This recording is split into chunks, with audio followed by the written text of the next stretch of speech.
वज़ीर आला बलूचिस्तान सरफराज बुगटी ने पाकिस्तान लिटरेचर फेस्टिवल में होने वाली बदसलूकी पर पाकिस्तानी सुपरस्टार अदाकारा माहिरा खान से माफ़ी मांग ली।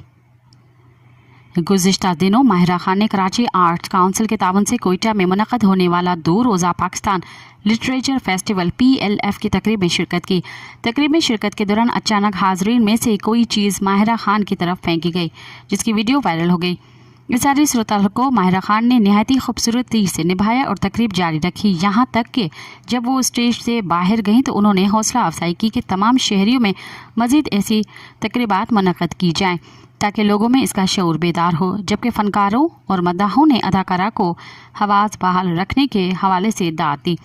जिसके बाद अब इस तकरीब की एक और वीडियो वायरल हो रही है, जिसमें वज़ीर आला बलूचिस्तान सरफराज बुगटी ने फेस्टिवल के दौरान अदाकारा माहिरा खान के साथ होने वाली बदसलूकी पर शर्मिंदगी का इजहार करते हुए न सिर्फ उसकी मजम्मत की बल्कि उन्होंने इस रवैये पर अदाकारा से माफ़ी भी मांग ली। मज़ीद ख़बरन ऐं तफ़सीलात लाइ विज़िट कयो असांजी वेबसाइट www.awamiNewsHD.com ऐं ॾिसंदा रहो अवामी न्यूज़ HD।